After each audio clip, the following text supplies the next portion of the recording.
I'm Julie from Pumpware, and today we're going to start a series called Ask the Principal, and we have Mr. Cliff Bird with us, who has been an elementary school principal for over 24 years. And I just want to say thank you so much for talking with us. And the questions we're going to ask today are actually questions that came through our website, through emails, and our Facebook account when I originally said we were going to be talking to you.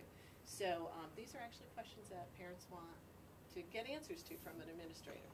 And the first one that we have is, why do some schools recommend a medical plan versus a 504 plan, and can they actually deny those people from having a 504 plan and making them take the medical? I don't believe we can deny a 504 plan. It's a federal law as part of the American Disabilities Act. I think schools are sometimes confused between a medical plan and a 504 plan. A medical plan is what happens afterwards. It's an if-then, kind of a reactive thing. And when a parent goes in and asks for a 504, I really think they need to get the administration to understand that they're trying to be proactive. So a 504 shows the things that we should do to help a child with diabetes maintain throughout the day, and then they don't have to use their health medical plan. Do you think that schools avoid putting 504 plans in place, or they try to avoid them? I think sometimes they seem like they avoid them because it's a lot of additional paperwork, and nobody likes to jump into paperwork. The best way to resolve that excuse me, is to make sure that the district or the classroom or the principal at the time that you're dealing with understands that what they're doing is for the best of the student that's in their school. We had talked before we started taping this that the communication and the way that you approach the school that you're in is so vital, especially at the very beginning of this discussion. And sometimes parents who have just had a child that's newly diagnosed with diabetes is in that panic mode, wants everybody to do what's best for their student, and forgets that we have 450 other students. So stopping and dropping everything for the one child is sometimes difficult. So really the communication that you have when you come in and just, can you help me as I go through this, and what can we do what's best, will be the best way to get everybody's attention. Okay, and when the school looks at a 504 plan, are they, a lot of parents get the feeling that it's looked at in a negative way when a parent says that they want to put a 504 plan in place.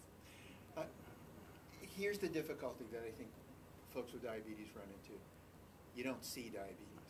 And when you think of a 504 plan, a student breaks his leg, he needs to use the elevator for a month. We have a student that's had a major life-changing operation and has to have accommodations for a short amount of time, but that's obvious. Those are the things that, a 504, of course we have to do that. That makes sense. The two things about diabetes is you can't see it, especially nowadays we have pumps and all this stuff, and we handle it so well. I mean, I happen to have a child in my family that has diabetes. I have 3 students in my school now with diabetes. We do such a good job that most of the other people in the building don't even notice that anything's going on. So because it's kind of under the surface, it's really difficult for somebody to say, oh, of course that child needs a 504.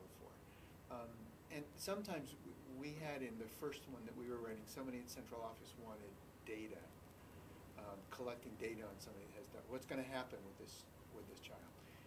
You're not going to let them go into a diabetic coma just so we can prove that they need to have a 504. So having in place at least some information when you come in, this is what could happen if they don't have snacks in the back of the room. This is what could happen if they don't do a blood glucose monitoring before they take a test. These are the things that could happen if we don't do a 504 and try to be preventive. So it really comes down to a lot of communication between the parents and the administration right off the bat, right when you start from day one, and they can, feel comfortable asking a principal, how do you handle a child with diabetes, and if they've had experience with it. Absolutely, yeah, and I think that would be the first question. Have you ever dealt with anybody with diabetes before? Because if the principal's not knowledgeable, then there's no background knowledge for them. And again, we go back to often the parent that comes to see us is as a newly diagnosed child, and the parent's not that knowledgeable Right. either, so everybody's now reacting from a panic at the table rather than just sitting down and saying, what are the steps we need to take that's best Right. for the And child? as having a child with diabetes, you would feel more comfortable with the medical plan or with the 504? We have a 504. Actually, I don't see anything wrong with both. There's also a medical plan Right. for her that if this happens, This happens. yes. Right. So there's a medical plan if our preventive 504 for some reason is not working. And often it's just because of mistakes that we've made.